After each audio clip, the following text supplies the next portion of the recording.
développement de la RDC une réalité durable. Mais dans la main, avec le gouvernement, de députés s'engagent pour un avenir meilleur.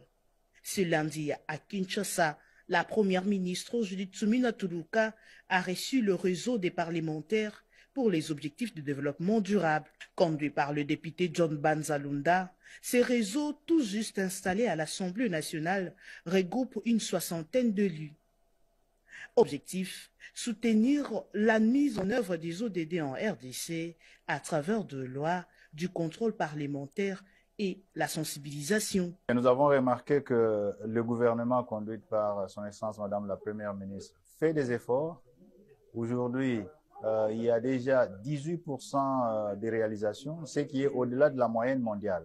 La moyenne mondiale est autour de 15%, donc nous sommes à 18%, c'est déjà une bonne chose. Mais ensemble, avec la mutation vers les budgets programmes, ensemble avec le concours des parlementaires, je crois que nous pouvons aller au-delà de ce chiffre qui est là aujourd'hui. Face aux défis environnementaux et sociaux, la chef de l'exécutif central a salué l'initiative, appelant à une synergie pour faire du ODD une réalité à tous les niveaux de l'État.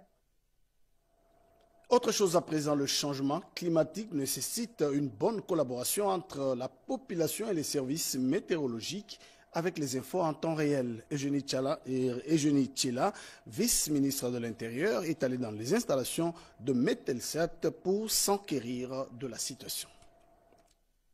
Une bonne gestion météorologique avec des informations fiables et à temps réel va épargner la population congolaise des catastrophes naturelles à l'heure actuelle du changement climatique. C'est ce qui justifie la descente de la vice-ministre de l'Intérieur, Eugénie Tchela Kamba, dans les installations de la Direction générale de la météorologie. Aux côtés du responsable de cet établissement public, le numéro 2 de la territoriale prône la familiarité entre la population et les services météo en perspective de la réduction du taux de la mortalité tel qu'est vécu avec la dernière pluie meurtrière à Kinshasa. Nous sommes ici pour voir dans quelle mesure nous devons créer une relation de familiarité entre nos populations et les informations météorologiques, puisque la météo joue un rôle très important dans la protection civile. Et je tiens à féliciter ce qui est en place, mais il y a encore beaucoup à faire. Le week-end dernier était de son repos, la vice-ministre de l'Intérieur, Eugénie Tchela Kamba, s'est déployée dans divers coins de la capitale pour réconforter les populations victimes des inondations et surtout leur apporter le message de compassion du chef de l'État, Félix-Antoine Tshisekedi Tshilombo, et aussi du gouvernement souminois. Un mot de la justice, appelé à trancher des litiges relatifs aux commandes publiques, juges et magistrats de parquet sont à l'école de formation. C'est le président de la Cour constitutionnelle qui a donné le go à cette formation, nous dit Edi Tchala. C'est un tournant stratégique dans le renforcement de la gouvernance publique qui s'est amorcé lundi 16 juin à Kinshasa. L'autorité de régulation des marchés publics, RMP, en partenariat avec la Cour constitutionnelle, a lancé une session de formation dédiée à une centaine de... Messieurs, bonsoir, vous informer, c'est notre devoir. Merci de nous choisir pour vous informer sur la RTNC. Le président de la République, Félix-Antoine Tshisekedi Tshilombo, a reçu ce soir le président de la commission de la CEAC en prévision de la réunion de haut niveau en juillet à Kinshasa à suivre dans ce journal. Bienvenue à cette dernière édition du journal télévisé sur votre chaîne de prédilection. Je le disais dans le sommaire, Kinshasa va accueillir en juillet une réunion de haut niveau sur la transhumance dans la région de l'Afrique centrale. En prévision de ces assises, le chef de l'État Félix-Antoine Tshisekedi Tshilombo a reçu le président de la commission de la CEAC. C'est un reportage de la presse présidentielle. Une réunion de haut niveau sur la transhumance en Afrique centrale aura lieu le mois prochain à Kinshasa. Et pour la réussite de ces assises décidées par la conférence des chefs d'État et de gouvernement de la Commission économique des États de l'Afrique centrale CEAC, le président de la commission de cette organisation, accompagné du ministre congolais de l'intégration régionale, a été reçu en audience ce mardi 18 juin 2025 à la Cité de l'Union africaine par le chef de l'État, Félix-Antoine Tshisekedi Tshilombo. L'objectif, indiquent les hôtes du président de la République, est de discuter des enjeux liés à la transhumance, notamment des conflits entre éleveurs et agriculteurs, des dégâts aux cultures, des problèmes de sécurité et des risques sanitaires pour le bétail. Nous sommes là il y a quelques jours. On a rencontré les autorités, les différents ministères, environnement, justice, intérieur, intégration régionale, les ministères qui sont liés à ce phénomène de la transhumance. Et il fallait maintenant venir rendre compte à son Excellence, Monsieur le Président, de qu'est-ce que ces réunions ont donné. Et c'est ça qu'on a fait. Et on a les instructions de Monsieur le Président pour continuer à travailler, pour tenir cette réunion ici des experts jusqu'au niveau des ministres, en principe du 16 juillet au 19. Les assises de Kinshasa envisagent d'associer d'autres pays qui ne sont pas membres de la CEAC pour mieux élaborer des stratégies pour une gestion durable de la transhumance et la prévention des conflits. Ce système a été dénommé le Mbororo. Et c'est dans ce cadre-là, il y a plus ou moins 3 pays de l'Afrique centrale. Il s'agit là de la RDC, Centrafrique, Tchad, plus le Cameroun, donc 4 pays. Et nous avions dit, selon les instructions du président de la République, Félix Antoine Tshisekedi Tshilombo, nous devrions associer aussi d'autres pays qui ne sont pas pays membres de la CEAC. Et c'est dans ce cadre-là que nous avions organisé 3 jours de réunion avec le président de la Commission, avec les experts des différents ministères.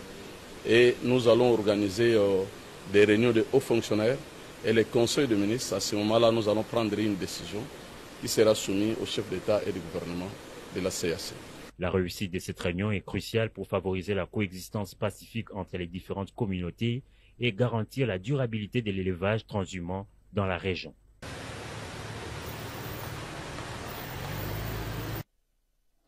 On revient sur cette affaire qui défraye la chronique. Je peux appeler cela la guerre de chiffres. Et à propos de l'annonce du président de l'Assemblée nationale, Vital Kamerhe, sur la situation de Moba, le porte-parole de l'armée dément les allégations de massacre de 318 personnes. On écoute ici le général Sylvain Ekenge.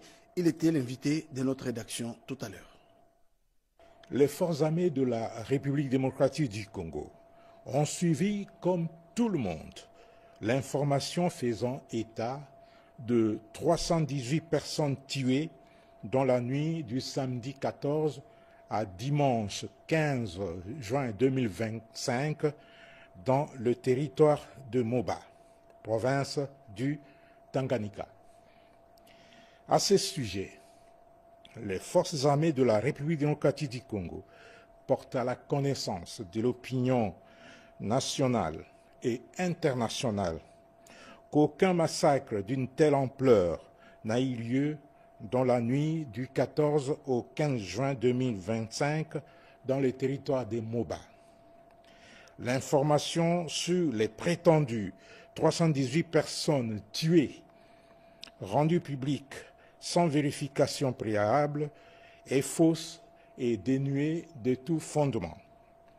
En effet, faisant le bilan de la situation sécuritaire du territoire, la société civile locale a plutôt stigmatisé l'activisme du groupe armé Mutono, à la base d'une dizaine de morts depuis 2024 au groupement Maseba dans la chefferie de Kansabala en territoire de Moba.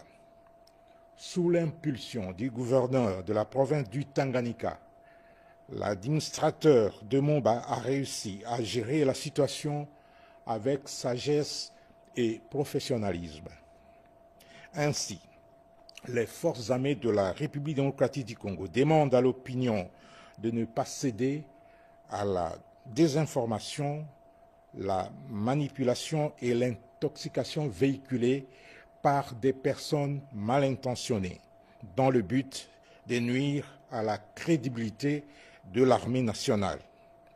Elle dénonce enfin la récupération de cette fausse information à des fins politiques et propagandistes. Et puis, après Mbandaka, le vice-premier ministre, ministre de la Défense, Guy Mwadjanvita Kabombo, poursuit sa tournée de mobilisation de troupes. Sandra Nyangi Tabou nous propose ce soir l'étape de Boende et de Lissala. Dans son itinérance dans les Grands Équateurs, en vue de palper les réalités de la 13e région militaire, le vice-premier ministre, ministre de la Défense nationale et des anciens combattants, Maître Guy Kabombo Mwadjanvita, est arrivé à Bouende, chef-lieu de la province de la Tchouapa. Sur place, il a présidé le comité provincial de sécurité élargi aux organes. Au cours de cette réunion, les participants ont abordé les diverses préoccupations relatives à la sécurité dans la région. Le VPM de la Défense nationale et des anciens combattants, séance tenante, a invité les parties prenantes à une approche collaborative afin d'assurer une paix durable. À la suite du comité provincial de sécurité, le VPM de la Défense nationale, Maître Guy Kabombo Mwadjanvita, a visité quelques installations militaires, notamment le Kondongo, l'hôpital militaire, ainsi que le mess des officiers en état de délabrement très avancé. Face à la promiscuité dans le Kondongo et la spoliation du domaine militaire, le VPM de la Défense nationale et des anciens combattants a rassuré que les mesures sévères et plus contraignantes seront prises pour rétablir la délimitation du domaine militaire et assurer sa sécurité. Comme à l'accoutumée, les épouses des militaires ont invité le patron de la Défense nationale à un échange autour des questions liées aux familles des militaires. Répondant favorablement à cette sollicitation, il a prêté une oreille attentive à leurs doléances et leur a promis de les porter directement au commandant suprême, Félix Antoine Tshisekedi Tshilombo, pour des solutions efficientes. Sans répit, il s'est envolé en direction de Lissala, chef-lieu de la province de la Mongala. On revient sur cette affaire de chiffres. Le député national John Banza clarifie la situation sur les chiffres que le caucus de députés a communiqué au président de l'Assemblée nationale. Anim Balaka nous en fait le point. Une mise au point a été faite le mardi 17 juin 2025 par le député national John Banza, président du caucus des députés nationaux du Tanganyika, à la base de malentendus observés suite à l'information relayée par le président de l'Assemblée nationale Vital Kamerhe au cours de la plénière du 15 juin, faisant état d'un drame humain qui aurait causé la mort de 314 personnes dans le territoire de Moba au cours du week-end dernier. Selon l'élu de Kalemi, il y a eu erreur du caucus des députés nationaux du Tanganyika sur l'interprétation des chiffres communiqués au président de l'Assemblée nationale Vital Kamerhe lors de l'audience leur accordée. Le député national John Banza a reconnu être à la base de cette confusion et précisé que le chiffre communiqué représente en réalité un cumul des pertes humaines enregistrées dans la région sur une période de 4 ans et non un bilan d'un événement intervenu durant les week-ends.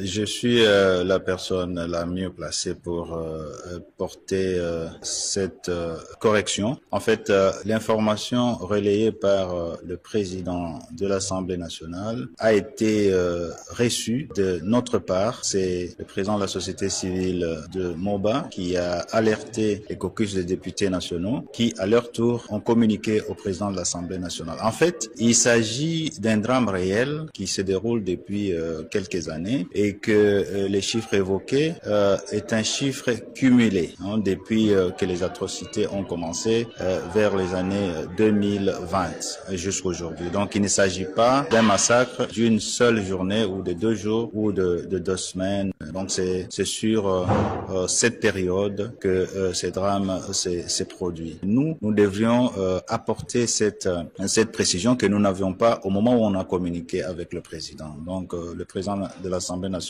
n'est pour rien dans cette communication. Donc il a fait écho de ce que nous lui avons dit et le président de la société civile avait omis de nous donner cette précision qui est très importante. Nous remercions le président de l'Assemblée nationale qui est très sensible aux difficultés, aux problèmes qui touchent nos populations, qu'il est vraiment engagé pour chercher des solutions de paix et de développement de notre pays. Nous continuerons à le remercier pour sa sensibilité. Cette clarification intervient après la publication d'un communiqué de l'Assemblée nationale à la télévision nationale rectifiant l'information diffusée par le président de l'Assemblée nationale lors de son intervention faite en guise de compassion en réaction aux éléments transmis par les caucus du Tanganyika. Et puis, nous allons changer de chapitre pour nous rendre à l'hôtel du gouvernement. La Première ministre, chef du gouvernement Judith Suminwa, a échangé avec une délégation de parlementaires pour les objectifs du développement durable. Détail avec Chimène Dodo. Ils sont venus avec une mission claire, faire du développement de la RDC une réalité durable. Mais dans la main, avec le gouvernement, de députés s'engagent pour un avenir meilleur. Ce lundi, à Kinshasa, la première ministre Judith Suminwa Tuluka a reçu le réseau des parlementaires pour les objectifs de développement durable. Conduit par le député John Banzalunda, ces réseaux, tout juste installés à l'Assemblée nationale, regroupent une soixantaine d'élus. Objectif, soutenir la mise en œuvre des ODD en RDC à travers de lois, du contrôle parlementaire et la sensibilisation. Et nous avons remarqué que le gouvernement conduit par son Excellence Madame la Première ministre fait des efforts. Aujourd'hui, il y a déjà 18% des réalisations, ce qui est au-delà de la moyenne mondiale. La moyenne mondiale est autour de 15%, donc nous sommes à 18%, c'est déjà une bonne chose. Mais ensemble, avec la mutation vers les budgets programmes, ensemble avec le concours des parlementaires, je crois que nous pouvons aller au-delà de ce chiffre qui est là aujourd'hui. Face aux défis environnementaux et sociaux, la chef de l'exécutif central a salué l'initiative, appelant à une synergie pour faire du ODD une réalité à tous les niveaux de l'État. Autre chose à présent, le changement climatique nécessite une bonne collaboration entre la population et les services météorologiques avec les infos en temps réel. Eugénie Tchela, vice-ministre de l'Intérieur, est allée dans les installations de Metelsat pour s'enquérir de la situation. Une bonne gestion météorologique avec des informations fiables et à temps réel va épargner la population congolaise des catastrophes naturelles à l'heure actuelle du changement climatique. C'est ce qui justifie la descente de la vice-ministre de l'Intérieur, Eugénie Tchela Kamba, dans les installations de la Direction générale de la météorologie. Aux côtés du responsable de cet établissement public, le numéro 2 de la territoriale prône la familiarité entre la population et les services météo en perspective de la réduction du taux de la mortalité tel que vécu avec la dernière pluie meurtrière à Kinshasa. Nous sommes ici pour voir dans quelle mesure nous devons créer une relation de familiarité entre nos populations et les informations météorologiques, puisque la météo joue un rôle très important dans la protection civile. Et je tiens à féliciter ce qui est en place, mais il y a encore beaucoup à faire. Le week-end dernier était de son repos, la vice-ministre de l'Intérieur, Eugénie Tchela Kamba, s'est déployée dans divers coins de la capitale pour réconforter les populations victimes des inondations et surtout leur apporter le message de compassion du chef de l'État, Félix Antoine Tshisekedi Tshilombo, et aussi du gouvernement Suminwa.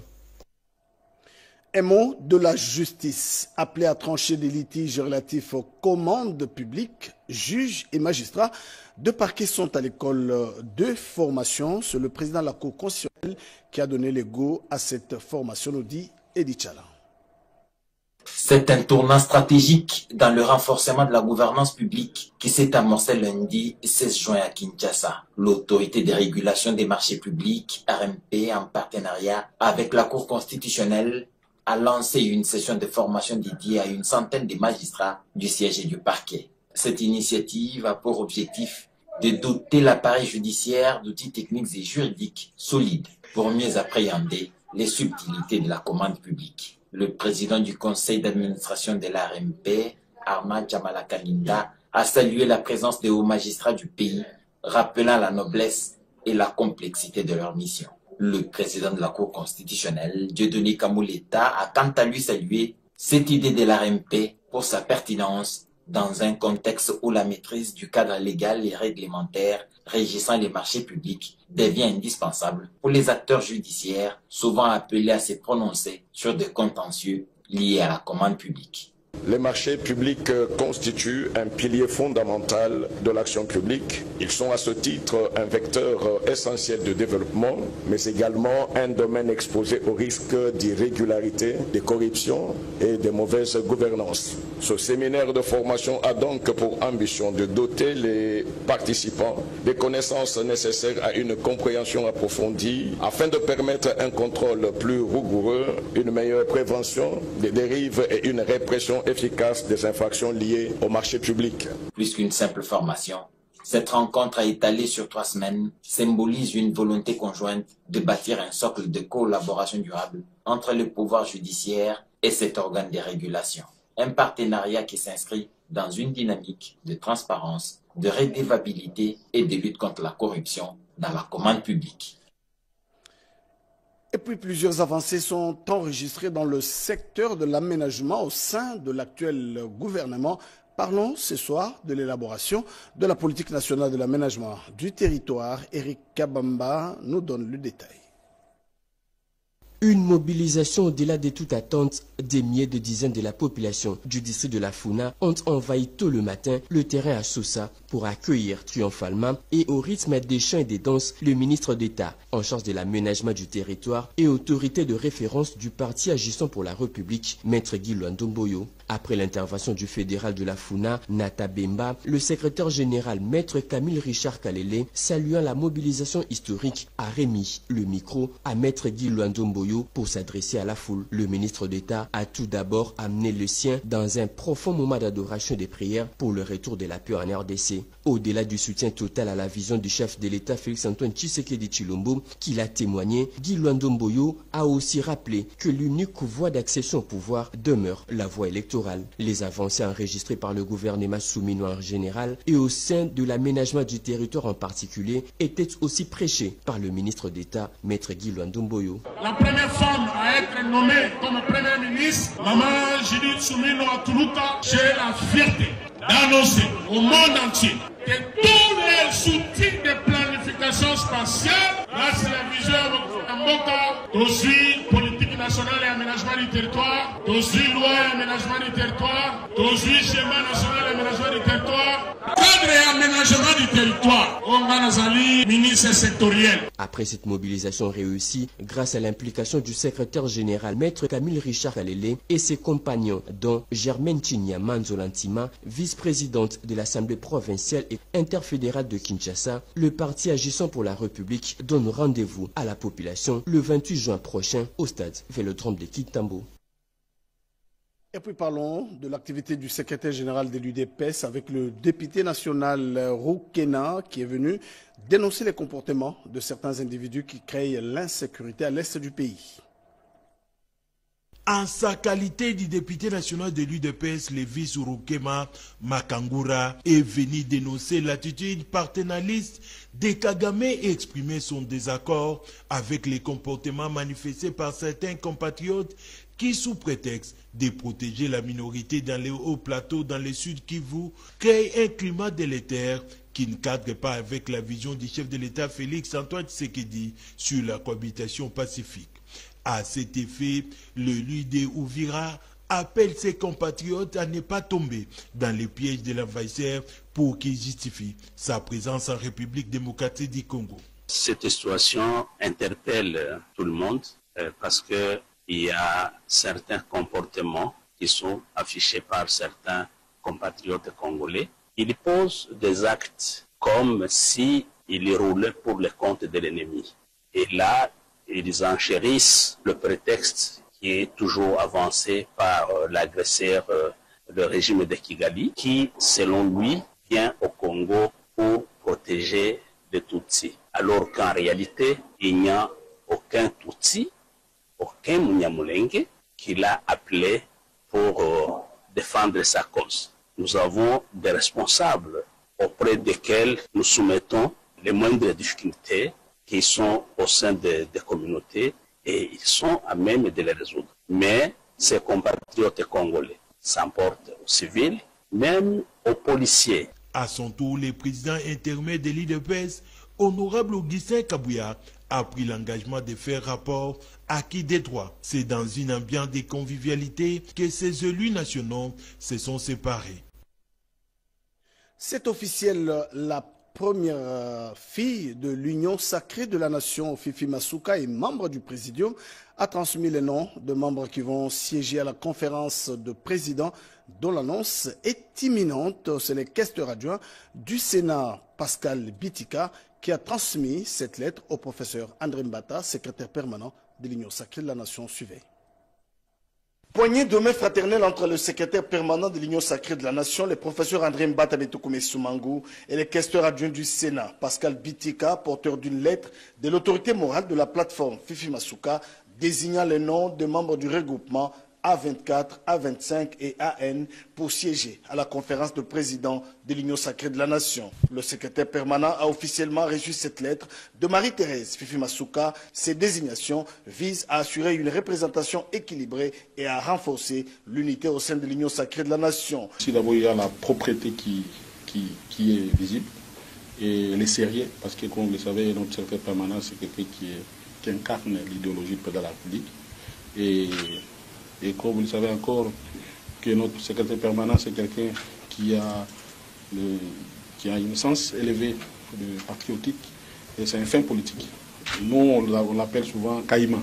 André Mbata a souligné l'importance d'une meilleure collaboration étroite entre les différentes composantes de l'Union sacrée. Il a transmis à l'autorité morale de la plateforme Fifi Masuka ses remerciements pour la réussite de la 12e conférence de présidents tenue à Kolwezi. La plateforme Fifi Masuka et les 3 regroupements qui la composent, nous avons là affaire à des acteurs majeurs de la vie politique dans notre pays, des acteurs majeurs au niveau de l'Union sacrée de la nation. J'en ai profité également pour présenter nos félicitations à Madame Fifi Masuka Saini, qui est gouverneure de Lualaba, mais aussi, il faut le souligner, est membre du Présidium pour le succès et sans pareil lors de l'organisation de la 12e conférence de gouverneurs de province. Le dépôt de cette lettre représente un pas significatif vers une meilleure organisation au sein de l'Union sacrée de la nation et la conférence de présidents est attendue dans le prochain jour. On termine ce journal par la recherche scientifique lutte contre le chômage et la pauvreté. L'organisation JOCAL, qui œuvre dans la promotion de la jeunesse, a organisé l'atelier sur comment promouvoir et valoriser les innovations Rodempanda. Ce panel poursuit comme objectif de renforcer la mémoire des étudiants dans les savoir-être et les savoir-faire sur l'entrepreneuriat, dont les thèmes abordés la promotion et la valorisation des innovations, socle du développement, outils de lutte contre le chômage et la pauvreté. Plusieurs panélistes, les professeurs, les assistants et d'autres intervenants de marque ont nuancé cette thématique d'une manière spécifique. Cette organisation a tenu grâce au soutien de la JOCAL qui œuvre dans la promotion de la jeunesse. Maître Hervé Tchibangou, coordonnateur, revient sur la quintessence de cette activité. Nous avons été émerveillés de voir la jeunesse présenter des projets d'une grandeur remarquable. Et nous sommes fiers d'avoir participé et avoir accompagné cette jeunesse. Et nous encourageons tous les jeunes qui pensent que le Congo sera développé à pouvoir toujours initier des grands projets et l'opportunité s'ouvre aux portes. Déjà, comme vous le savez, le 20 septembre, il y a un très grand concours qui va appeler les jeunes à pouvoir présenter leurs projets. Nous sommes très fiers déjà que ceci a commencé aujourd'hui et nous invitons à tous les entrepreneurs de venir présenter leurs projets. Un autre chapitre de ces rendez-vous, la séance des questions-réponses, a permis d'éclairer davantage à l'interne des étudiants. Signalons que la remise des trophées ainsi que la présentation de quelques projets par les étudiants ont clôturé les premiers salons de la colline inspirée. Fin de ce journal de Jacques Kaboua réalisé par Simon Kankolongo avec les concours rédactionnels de Louindoula Zola Christelle. Prochain rendez-vous ce demain à 7 h avec Erdis Kitutu. Au revoir et merci à toute l'équipe technique de ce soir.